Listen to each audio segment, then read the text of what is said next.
আসসালামু আলাইকুম। আজকে আমার কাছে 5টা অ্যামেজিং নিউ বুক আছে এবং আমার সবথেকে ইন্টারেস্টিং বই লেগেছে হচ্ছে এটা, যেটা সম্পর্কে আমি সবার লাস্টে বলবো, কারণ অনেক কিছু বলা আছে এই বইটা নিয়ে, সবথেকে ইন্টারেস্টিং যেহেতু। এখন আমি একটা একটা করে বই আপনার সামনে এক্সপ্লেইন করি। সবথেকে ফান যে বইটা, সবথেকে মজার যে বইটা, সেটা হচ্ছে দিস ইজ লাইফ। এটা দিয়ে আগে শুরু করি। সো এইটা বেসিক্যালি যারা শৌখিন তাদের কেনার জন্য। আপনি এখানে কিছু শিখবেন না, বেসিক্যালি একটা ইলাস্ট্রেশন বুক, এটা গিফট দেওয়ার জন্য। এবং ফার্স্টে দেখবেন যে এখানে দেওয়া আছে টু ফ্রম, এবং এখানে যদি আপনি দেখেন life is a gift, life is a roller coaster. So আপনার মনে হবে যেটা বাচ্চাদের বই, বাট যারা শৌখিন বুক কালেক্টর তারা বুঝবেন যে এই বইটা আসলে কত জোস, কত মজার। Life is a sweet. এবং একটা লাইন আছে যেখানে উল্টা করে দেয়া আছে যে লাইফ ইজ এ গেম, খুবই সুন্দর ইলাস্ট্রেশনস। আর লাইফ ইজ কনফিউজিং, এটা উল্টা করে দেওয়া আছে কনফিউজিং পার্টটা। সো এরকম প্রতিটা পেজে এরকম সুন্দর সুন্দর ইলাস্ট্রেশন দিয়ে এই বইটা করা হয়েছে। সো শৌখিন হলে কিংবা কালেক্টেবল যদি বই খুঁজেন কিংবা গিফট দেওয়ার মতো যদি বই খুঁজেন, এটা ওরকম একটা বই। এরপরে দুটা বই হচ্ছে একই জনের কাছ থেকে, সেটা হচ্ছে হাম্বল দ্য পোয়েটের বই। সো ফার্স্ট বইটা হচ্ছে আপনার things no one else can teach us, যে জিনিসগুলো অন্য কেউ আমাদেরকে শেখাতে পারে না। সো আমি নিজেও এই জিনিস নিয়ে অনেক সময় চিন্তা করি, তা মনে হলো যে টাইটেলটা আমাকে গ্র্যাব করে ফেলেছে, তাই বইটা নিলাম।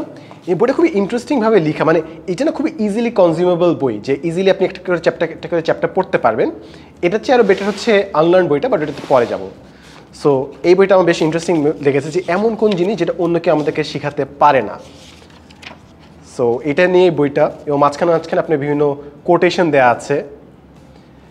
অ্যান্ড এরপরে বইটা আনলার্ন, 101টা simple truth for a better life. So এই বইটা আরও বেশি ইন্টারেস্টিং, বিকজ এই বইটাতে প্রতিটা 2 পৃষ্ঠা করে দেওয়া আছে, একটা লেসন, একটা কোট, একটা লেসন, একটা কোট। সো এই বইগুলো হচ্ছে আরও মজার, পড়তে আরও সুবিধা, যারা কেবল শুরু করছেন বই পড়া তাদের জন্য আরও easier. And it's a wholesome বই। সো এইগুলো বই না হয়তো আপনি নতুন কিছু শিখবেন না, টেকনিক্যালি আপনি আরও এক্সপার্ট হবেন না, কিন্তু পড়তে খুবই মজা, খুবই ফান। সো এই জন্য হাম্বল দ্য পোয়েটার এই দুইটা বই নিয়েছি। এবং টেক্সচারটা যে কি দারুণ ভাই, মানে এগুলো হচ্ছে কোয়ালিটি, যেহেতু এগুলো সবগুলো অরিজিনাল বই, এবং অরিজিনাল বই যে টেক্সচারটা এত দারুণ, এগুলো জিনিস এখন খেয়াল করি তো, কারণ নিজের বইয়ের ক্ষেত্রে চিন্তা ভাবনা করি যে এগুলো যদি আনা যেত তাহলে আরও দারুণ হতো। এরপর হচ্ছে এই বইটা নিয়ে আমি একটু ঝামেলা আছি। এই বইটার নাম হচ্ছে স্টপ রিডিং দ্য নিউজ। এই বইটার লেখক হচ্ছে রফ ডবলি। আপনি অনেক হয়তো তাকে চিনেন, কারণ আমি প্রায় 2 বছর ধরে ব্লাস্ট করছি যে Rolf Dobelli the art of thinking clearly হচ্ছে আমার নাম্বার 1 রেকমেন্ডেড বুক। তো তার কাছ থেকে এই বইটা স্টপ রিডিং দ্য নিউজ, এটা তার বইয়ের একটা চ্যাপ্টার ছিল। এই বইটা বেসিক্যালি শিখায় যে কীভাবে নিউজ ছাড়া আপনি আরও ভালো মতো বাঁচতে পারবেন, এবং নিউজ হয়তো আপনার আসলে দরকার নেই, কিন্তু আপনার মনে হচ্ছে যে আপনার নিউজ পড়া দরকার। So this is very controversial topic, a very controversial stance. But আমি এটাতে অ্যাগ্রি করি যে নিউজ ছাড়া আপনি আরও ভালো মতো অপারেট করতে পারবেন, বাট এটা পলিটিক্যালি কারেক্টভাবে কাউকে অফেন্ড না করে কীভাবে বইটা প্রেজেন্ট করা যায়, রিভিউ করা যায়, ওইটা আমি ফিগার আউট করার চেষ্টা করছি। কারণ আমি যদি আপনাকে বলি যে ভাই নিউজ পড়া লাগবে না, তার আপনি বলবেন কী বলতেছেন, সবাই তো এটা অপোজিটটা বলছে, আপনার আসলে নিউজ দরকার। কিন্তু এইটাই এই জন্যই কন্ট্রোভার্সিয়াল একটা টপিক, যে আপনার অনেকগুলো জিনিস যেগুলো আমরা কোনো প্রশ্ন করি না, কিন্তু এটা এফিসিয়েন্সি হয়তো আসলে নাই। সো ওগুলো জিনিসটা ডিসকাশনের মতো টপিক হচ্ছে এই বইটা। সো আমি দেখি যদি আমি পলিটিক্যালি কারেক্টভাবে উপস্থাপন করতে পারি তাহলে বইটা রিভিউ করবো। But overall I really agree with the concept of this book to a lot of extent. Finally আসে হচ্ছে সব থেকে ইম্পর্টেন্ট বইটা, যেটা আমার সব থেকে ভালো লেগেছে, সেটা হচ্ছে how I learned to understand the world, যে আমি কিভাবে বুঝলাম যে পৃথিবী কিভাবে কাজ করে। হ্যান্স রসলিংয়ের বই, এবং অনেকে হয়তো তাকেও চিনেন কারণ তার টেড টকে একটা বিখ্যাত টক আছে, স্পিচ আছে, এবং তার আরেকটা বই factfulness, highly recommended by big people, big intellectuals. ওই বইটা আমি রিভিউ করেছিলাম, যেটা শিখায় যে সংখ্যা কিংবা বাস্তবতা কিভাবে বুঝতে হয়। সো এই বইটা বিভিন্ন কেস নিয়ে দেওয়া আছে, from illiteracy to academic excellence, discovery the world to নাকালা। সো অনেকগুলো জিনিস আছে। এখন এই বইটা আমার কাছে সব থেকে ইন্টারেস্টিং, আমি এখনো পড়ি নেই, বাট আমার কাছে সব থেকে ইন্টারেস্টিং বিকজ এই যতগুলো বই দেখছেন সবগুলো বইয়ের টাইটেল নিয়ে আমি নিজে চিন্তাভাবনা করি, অনেক ইনডেপথ চিন্তাভাবনা করছিলাম। সো এই জন্য এই বইগুলো আমাকে ফার্স্টে টানে। এখন এই বইটা how I learn to understand the world, এটা সব থেকে বেশি রেলেভেন্ট, কারণ আমি প্রতিনিয়ত বোঝার চেষ্টা করছি যে বাংলাদেশের মানুষ, আমার দেশের মানুষ কীভাবে চিন্তাভাবনা করে। এবং আমার একটা পার্সোনাল গোল আছে, যে আমি ভাবি যে এটা 3টা স্তর আছে। এই 3টা স্তর আমি আপনার সাথে শেয়ার করতে চাই এই ভিডিওতে। প্রথম স্তরটা হচ্ছে আপনি বুঝেন যে মানুষ কীভাবে চিন্তা করছে বাংলাদেশে। ফার্স্ট জিনিস হচ্ছে আপনি বুঝেন মোটামুটি তারা কি চিন্তা করছে, কীভাবে চিন্তা করছে। সেকেন্ড স্তর হচ্ছে প্রেডিক্ট করা, অর্থাৎ কোনো একটা সিচুয়েশন হইলে কিংবা হওয়ার আগে থেকে বুঝতে পারা যে মানুষ কীভাবে রিয়্যাক্ট করবে এই ইস্যুটাতে, এই সিচুয়েশনটাতে। থার্ড লেভেল হচ্ছে যখন আপনি জানেন যে মানুষ কীভাবে রিয়্যাক্ট করবে, ওই অনুযায়ী আপনি একটা কাজ করছেন, যেই কাজ অনুযায়ী মানুষ যে রিয়াকশনটা দিবে সেটা আপনি আগে থেকেই প্ল্যান করে রেখেছেন। সো মানুষের রিয়াকশনটা আপনি আগে থেকে পরিকল্পনা করে ওই অনুযায়ী কাজ করছেন। So that's the third level. তো আমি কন্টিনিউয়াসলি বোঝার চেষ্টা করছি মানুষ কী নিয়ে চিন্তা করে, কীভাবে তারা রিয়্যাক্ট করবে। সো সোশ্যাল মিডিয়াতে কাজ করার কারণে কয়েক বছর ধরে এবং বিভিন্ন বিভিন্ন ইস্যু দেখার কারণে মোটামুটি আমি 3টা স্তর বুঝি।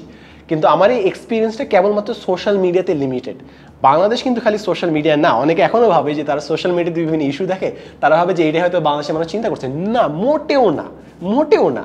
বাংলাদেশের মানুষ আরও অনেক ডিফারেন্টভাবে চিন্তাভাবনা করছে, যারা অনেকে হয়তো অনলাইনে নাই, তাই আমরা জানি না তে কী ভাবছে। এবং এটা হচ্ছে আমার বিগেস্ট ইলিউশন ছিল যে আমি সোশ্যাল মিডিয়াতে অনেক দিন ধরে কাজ করছি, আমাদের তো কোটি ডেটা সেট, আমরা অনেক ডেটা অ্যানালিটিক্স দেখেছি, তো আমরা বুঝি যে বাংলাদেশের মানুষ কীভাবে চিন্তাভাবনা করে। না, যারা অনলাইনে কাজ করে, যারা অনলাইনে আছে, তারা কীভাবে চিন্তা করে ওটা মোটামুটি বুঝি। বাট অনলাইনে বাইরে আমাদের আরও 60% 50% জনগণ আছে যাদের সম্পর্কে আমি এখন ইন্টারাক্ট করি নেই। সো আমি কোনোভাবে এটা বলবো না যে মানুষ কীভাবে চিন্তা করতে পারে এটা বলতে পারবো। সো ওই জন্য আমি কন্টিনিউসলি চেষ্টা করি কোন বইটা পড়লে, কোন মানুষকে ফলো করলে আমি দেশের মানুষের মনস্তাত্ত্বিকটা বুঝতে পারবো। সো আমার মনে হয় এই ধরনের বই আমার জন্য ইম্পর্টেন্ট হবে, বিকজ এই লোকটা অনেক চিন্তাভাবনা করেছে, অনেক বছর ধরে ইন্ডাস্ট্রিতে ডেটা নিয়ে কাজ করেছে। সো আমি যদি 50 বছর এইভাবে মানুষের মনস্তাত্ত্বিক বোঝার চেষ্টা করি, তাহলে আমার চিন্তাভাবনা কীরকম হতে পারে হয়তো বা আমি এই বই পড়ে বুঝতে পারবো মোটামুটি। সো এই জন্য আমি ডিটেলস বললাম যে কেন আমি একটা বই নিচ্ছি, বইয়ের পিছে কাহিনী কি, কেন আমি বইটা স্পেসিফিক্যালি টাকা দিয়ে কিনছি। সো পুরো জিনিসটা আমি এক্সপ্লেন করলাম যেন আপনারা বুঝতে পারেন যে ভাই আমি খালি শখের বসে কিনছি না, there is a reason to it আর কি। এবং যতগুলো বই আছে সবগুলো নিয়ে আমি চিন্তা করেছি কোনো না কোনো লাইফের টাইমে।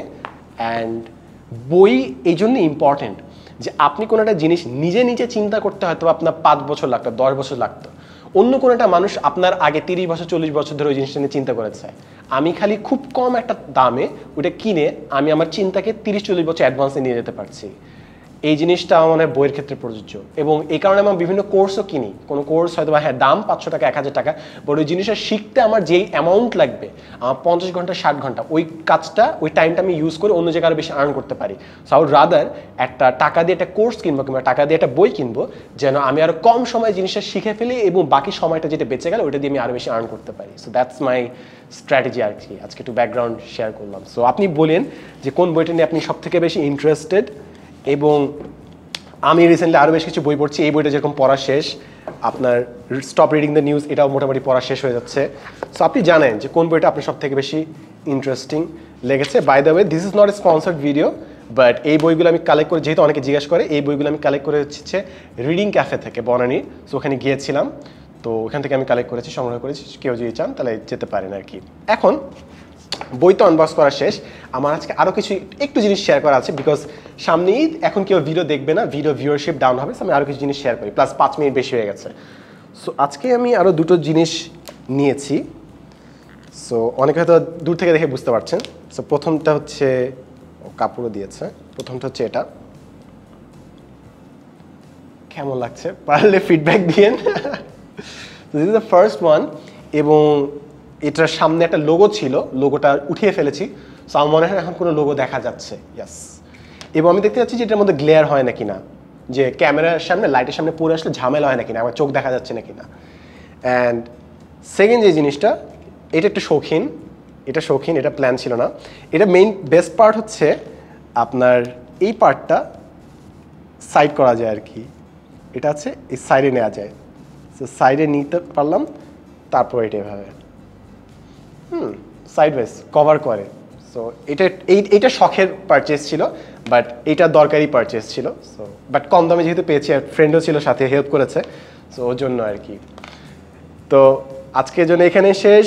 সামনে ঈদ চলে আসছে, নেক্সট কয়েকদিন ভিডিওতে কোনো ভিউসই হবে না ওইভাবে। তো আমি আরও কিছু জিনিস শেয়ার করার চেষ্টা করবো, একটু পার্সোনাল ব্লগের মতো করার চেষ্টা করব। তো ধৈর্য থাকলে পারলে দেখতে পারেন। ইনশাআল্লাহ দেখা হবে পরবর্তী এপিসোডে। And as always, thanks for watching.